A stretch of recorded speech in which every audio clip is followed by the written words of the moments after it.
हमारे परिवार के ऊपर आपको ये अधिकार है। अगर आपको लगता हो कि उस आपकी आशाओं और अपेक्षा में कोई त्रुटि रह गई है, तो आप जब भी कह देंगे समाज के लोग, इलाके के लोग और इस परिवार के लोग, हम उसी वक्त उस रास्ते को त्याग देंगे।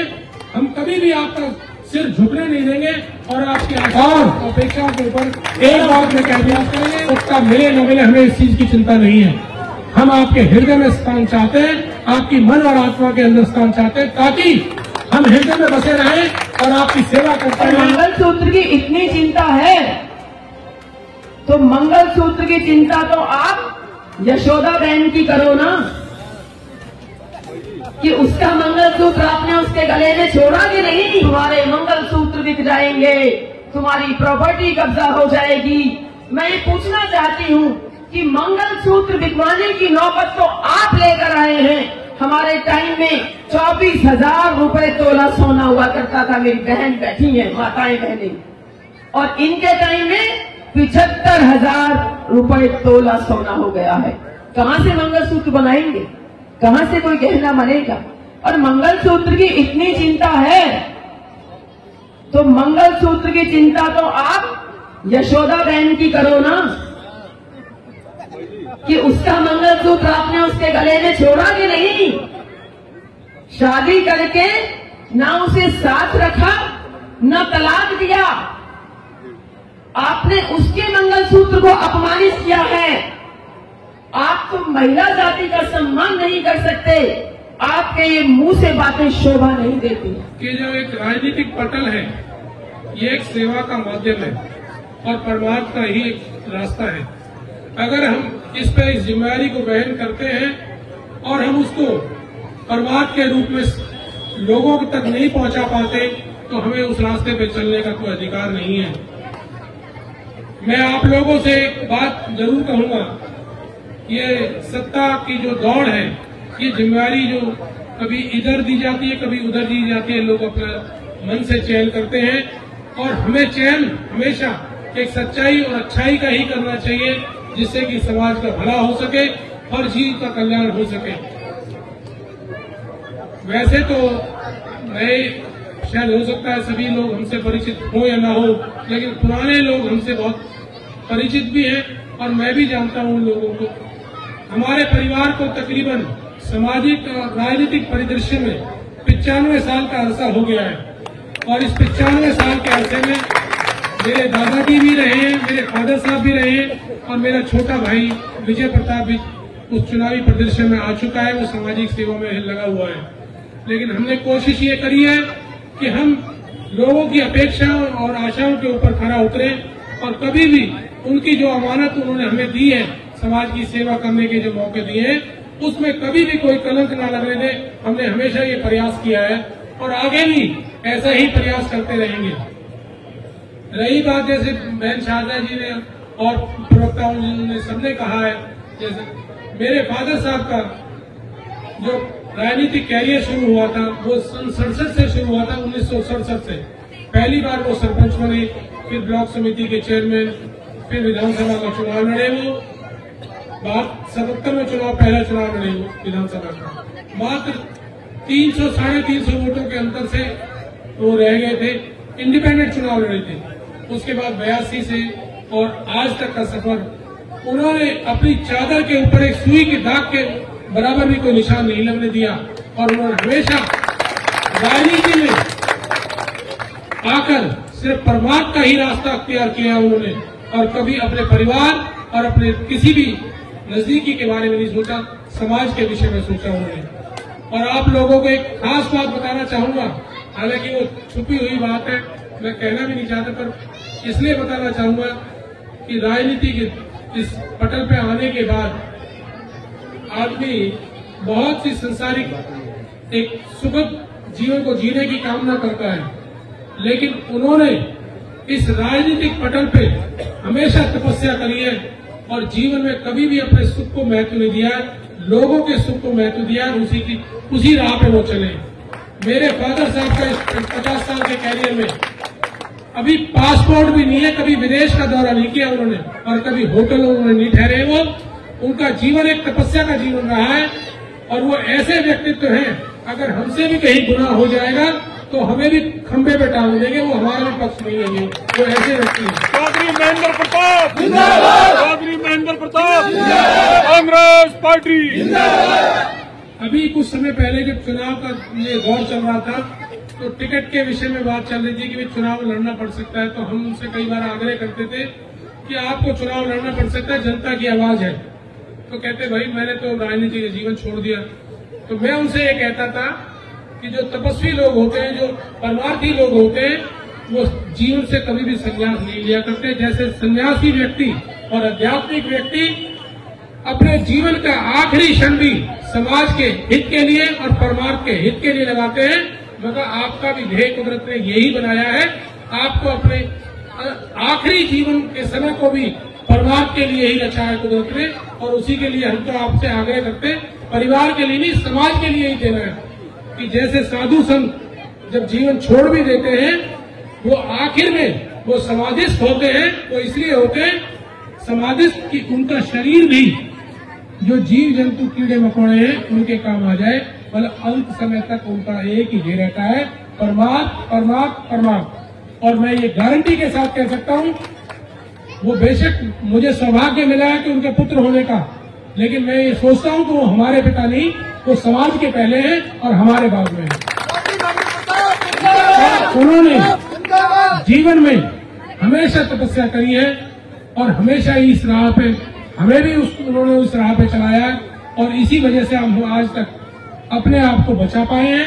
और मैं आपको एक विश्वास दिलाना चाहता हूं, आप लोगों ने 25 तारीख को मेरे फादर साहब को नहीं, जो बुजुर्ग हैं उनके भाई हो सकते हैं, जो बच्चे हैं उनके पिता के समान हो सकते हैं, जो माता है उनके भाई के समान हो सकते हैं, उनको प्यार और स्नेह और ताकत बख्शी। तो मैं गारंटी के साथ एक बात कह रहा हूं, इस समाज में एक नई परंपरा की स्थापना करेंगे कि आने वाले समय में हर फरीदाबाद का व्यक्ति ये कहेगा कि Chaudhary Mahendra Pratap member of parliament नहीं बने, जनता पार्लियामेंट बनी है, हर जीव पार्लियामेंट बना है। और एक नई स्थापना जो हम करने की जो मन में ठान रखी है कि जैसे आज हम लोग आप लोगों से वोट मांगने के लिए आपके द्वार पे आ रहे हैं, ऐसे चुनाव जीतने के बाद सरकार बन जाएगी, आप लोगों के पास घर घर आएंगे और पूछेंगे कि काम बताओ, आपको उठ के काम के लिए जाने की जरूरत नहीं पड़ेगी, आपके पास हम स्वयं आएंगे काम करने के लिए, पूछने के लिए। ये नई परंपरा हमने स्थापित करनी है। जब हम 20 दिन के अंदर, 25 दिन के अंदर, 1 महीने के अंदर लोगों के पास पहुंच सकते हैं, तो 5 साल में हम काम के लिए क्यों नहीं पहुंच सकते? हमें भी पहुंचना चाहिए 5 साल के अंतराल में, लोगों से ये पूछना चाहिए कि बताइए आपका क्या काम है, तभी ये परमार्थ का रास्ता सार्थक होगा और सिद्ध होगा।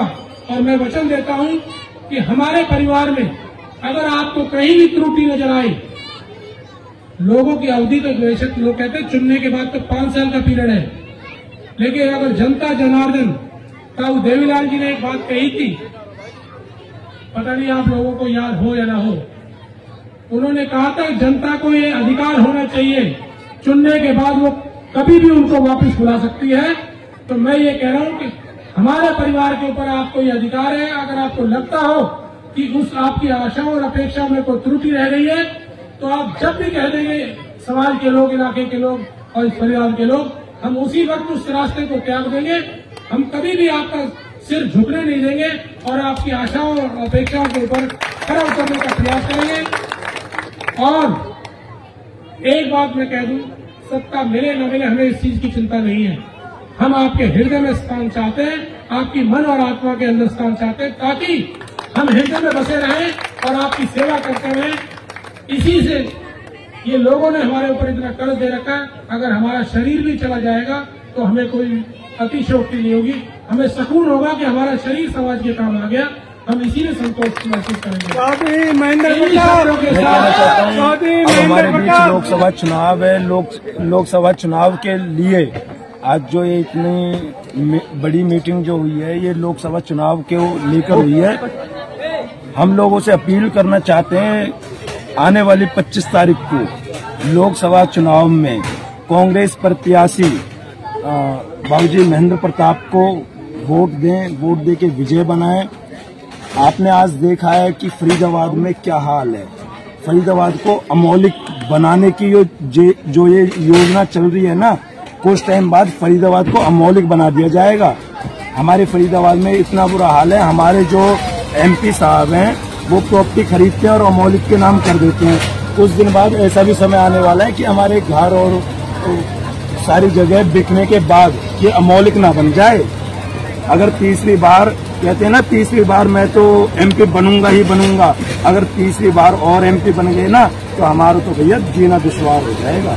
जन जन की यही पुकार, चौधरी महेंद्र प्रताप जी अब की बात। देखो अभी हमारे छोटे भाई आकाश हैं, बल्लभगढ़ विधान सभा जो है यूथ कांग्रेस के अध्यक्ष हैं, यहाँ से अभी हजारों की संख्या में इन्होंने भगत सिंह कॉलोनी में कार्यक्रम किया है महेंद्र प्रताप जी के लिए। और आप देख सकते हैं कितना तांता लोगों का यहाँ लगा हुआ था, पूरा जन समर्थन लोग यहाँ पर देखे गए हैं महेंद्र प्रताप जी को। और मैं तो एक बात कहना चाहूँगा, एक चर्चा का विषय भी है कि चुनाव घोषित होने से पहले, लोकसभा का चुनाव घोषित होने से पहले और लोकसभा चुनाव घोषित होने के बाद दोनों का अगर डिफरेंस देखें तो काफी दिन रात का फर्क है, काफी बदलाव का माहौल बना हुआ है। लोग बिल्कुल तैयार बैठे हैं महेंद्र प्रताप जी के पक्ष में वोट डालने के लिए, क्योंकि 10 साल का कार्यकाल भारतीय जनता पार्टी के लोगों को दिया था। उन्होंने अपने इलेक्शन मैनिफेस्टो में, चाहे 2014 के इलेक्शन मैनिफेस्टो की बात करें, चाहे 2019 के इलेक्शन मैनिफेस्टो की बात करें, जितने भी वायदे किए थे, चाहे 2 करोड़ रोजगार, अभी आकाश भाई ने बताया 2 करोड़ रोजगार 32 वर्ष युवाओं को देने की बात हो, किसानों को MSP देने की बात हो, उनकी आय को दुगना करने की बात हो, अर्थव्यवस्था को मजबूत करने की बात हो, मूलभूत सुविधाएं देने की बात हो, कुछ भी ऐसा हम देख रहे हैं पूरे फरीदाबाद शहर में ऐसा कुछ भी नहीं हुआ। और पूरा फरीदाबाद शहर अगर हम निकले, चारों तरफ कूड़े के ढेर लगे हुए हैं। स्वच्छता अभियान दिया, स्मार्ट सिटी का प्रोजेक्ट लेके आए, लेकिन हम देख सकते हैं चारों तरफ कूड़े के ढेर लगे हैं। उनका स्वच्छता अभियान उस कूड़े के ढेर के नीचे दब के रह गया।